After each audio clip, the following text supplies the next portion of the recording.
Days of old when knights were bold and practiced arts of chivalry, there lived no sadder sight, I'm told, than Sir Richard of the Lee.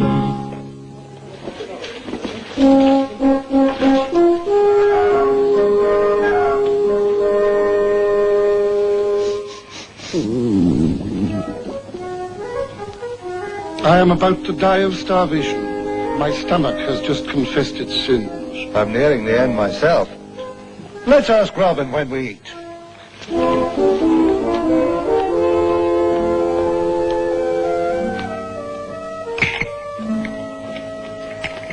Cedric, where's our guest? Bad news, Robin. We've searched the roads for miles around and found nobody to invite. Robin? How soon to dinner? Dinner's postponed. Our invitation committee can't seem to find a guest. It's Prince John's birthday next week. All the rich people are probably on the road to London. Well, couldn't we start dinner without a guest? Just this once. No.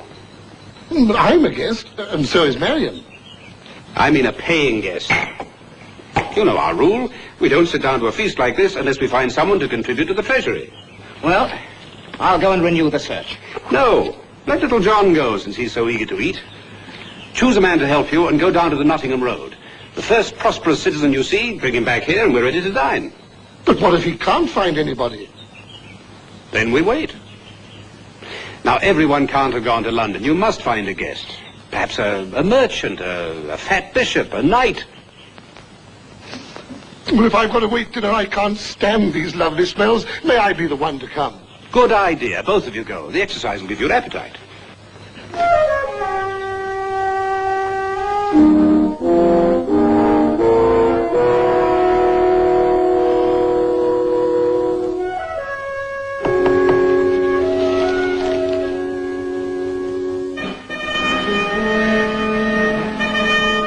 Looks like a knight. The first in 2 hours. Thank heaven for him. Well, what if he does look a trifle road-weary? He's been travelling in hot, dusty weather. Yes, that's true. Oh, after all, Robin just said a knight. He didn't say what kind of a knight.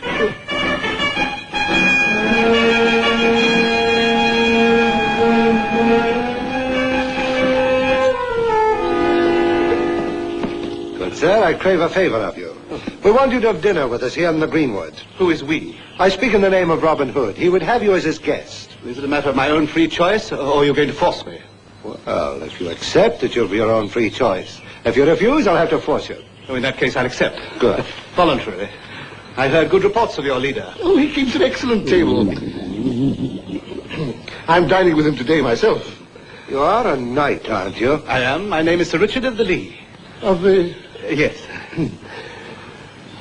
Excuse us a moment. Of course. You won't go away. No.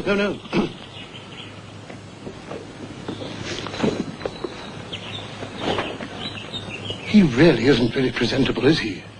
I've never seen a sadder knight nor a sorrier-looking horse in my life. Robin will probably send us back for another one. Wait another 2 hours for dinner? I couldn't stand it. Nor could I. Perhaps you ought to borrow some better-looking equipment from the stores cave. Oh, no, Robin. Oh, just as a joke. Robin would take it like a good sport.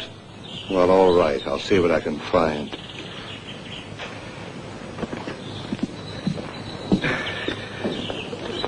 Perhaps you would like to freshen up a bit. Thanks. Yes. There's a cave hard by. Ah, yes. Come on. That's good. That's There's a smart fellow. Smart as paint. Friar Tuck? Oh, perfect. Perfect.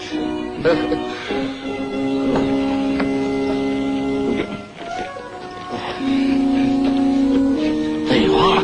As respectable a knight as one could wish for. Yes, but... well, he's not very gay. Respectable people are rarely gay. This way, Sir Richard. Here they come, Robin. At last. Double six. Now we can eat. Here comes our guest of honor. And a right prosperous knight, if I may judge. I believe it's Sir Richard of the Lee. You know him?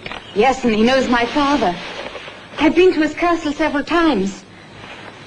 Robin of the Hood, Sir Richard of the Lee. Welcome to the Greenwood, Sir Richard. Now, if you'll sit down with us, dinner is ready and waiting. Another guest, my young friend, Donald of Tewkesbury. Tomorrow, sir. Seems to me we've met before, young man. Really? I don't think so. You seem changed somehow. It's different. Donald has a large family. You may have met a cousin. Pray be seated.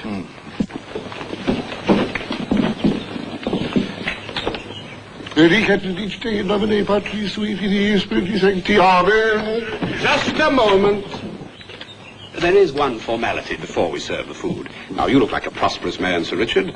Our custom here is that the guest of honor pays for dinner. The price is standard, just 1/2 of whatever he happens to have in his purse. I'm willing to pay the price, but I hardly think you'll be satisfied. 10 silver pennies. 5 for you and 5 for me. Is that all you've got with you? Well, that's all I have in the world. I find that hard to believe. Well, you may search me if you wish. But your appearance, the trappings on your horse. Well, they're every bit as fine as the ones we took from the Earl of Lichfield last month, and he's one of the wealthiest. In fact, they're the same trappings. And I recognize this chain mail. It's from our storecade. But your friends were kind enough to lend me this finery. Come back here, little John.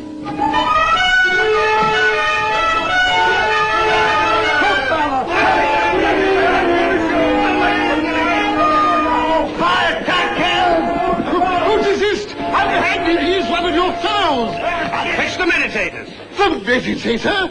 You can't put that inhuman thing on him. Can't I? Oh, no, Robin, not the meditator.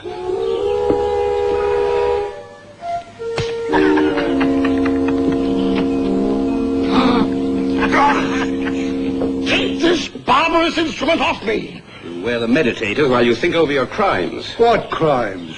Looting the supply cave, for one thing, and conspiracy to defraud by misrepresenting a guest as wealthy. I admit we deserve a certain amount of criticism, but with these things on, we can't eat. Exactly. Now, men, to the table. Ah, good. That's the thing.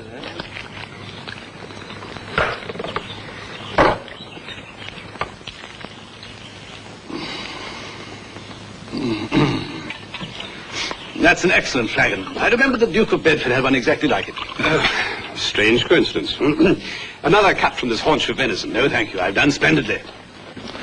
Your situation intrigues me, Sir Richard. You say you have no money, but at least you own a castle and estate, do you not? Well, until tomorrow afternoon I do. Then I forfeit my lands to Abbot Franklin of Emmet. How does that come about? Well, I borrowed £400 from him a year ago and gave my estates in pledge.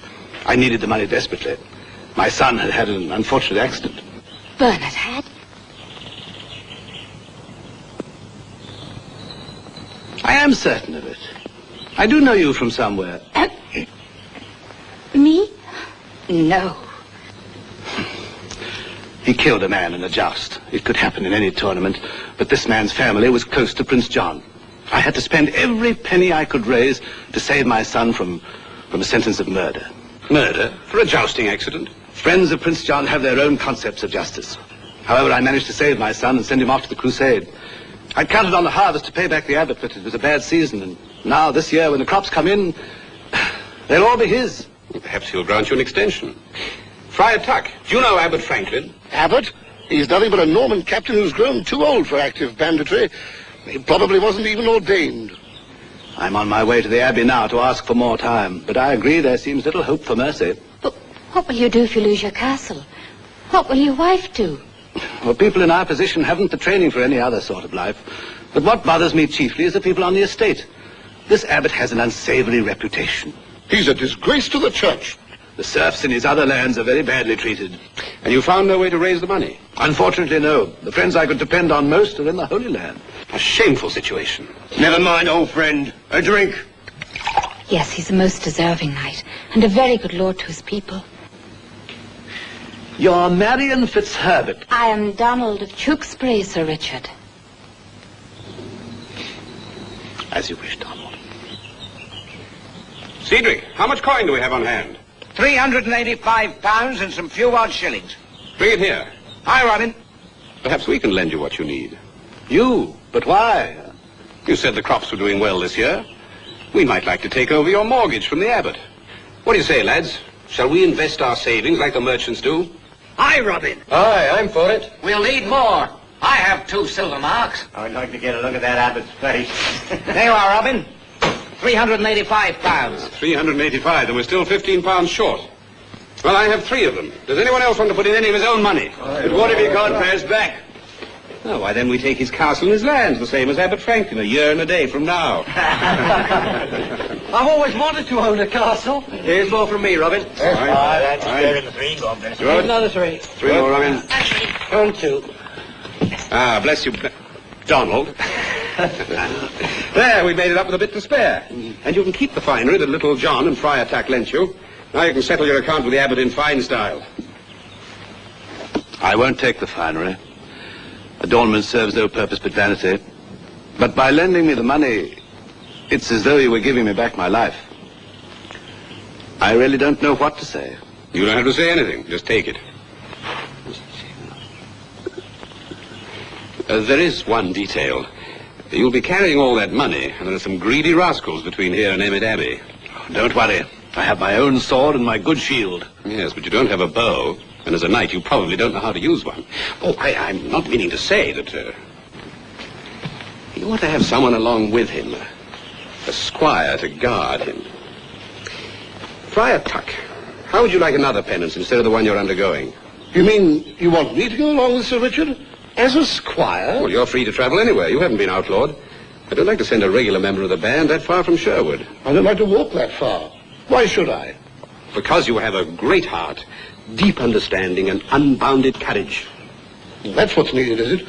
Can little John go free too? Granted. Find yourself some squire's clothing in the store cave. Thank you, Father. Oh, it'll be a pleasure. It'll be dark soon. Why don't you rest with us and start fresh in the morning? Aren't you a bit old to be a squire? I'll be younger with some meat in my belly.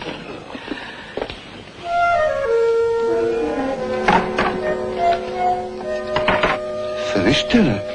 It's all gone.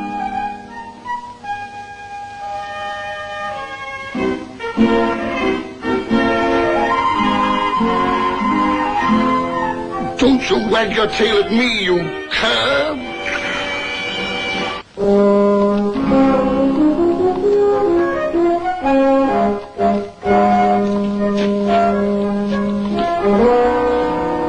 Sir Richard, I can't go any farther. So hot. No time for breakfast this morning. After missing dinner last night. I must be at Emmet Abbey by sundown, else I lose my estate. However, I have time for a midday meal, and this leads to where I am sure to find it. Some famous tavern, perhaps. Better than that. A short mile from here is the castle of my old friend Sir Bertram of Brack. He has a wonderful cook, and I am always welcome. Is your squire welcome, too? Sir Bertram is not rich in money, but he values the pleasures of life. He sets great store by knightly tradition. You must take care to play the part of my squire faithfully. If Sir Bertram's cook is as good as you say, I'd play the part of your stable boy.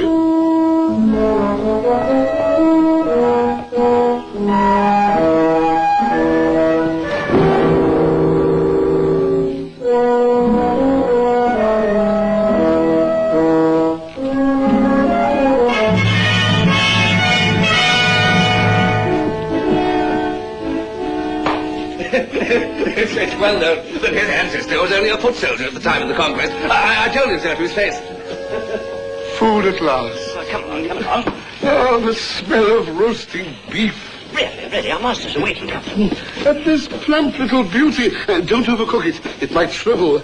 The hare, and a pigeon, and a meat pie. Oh.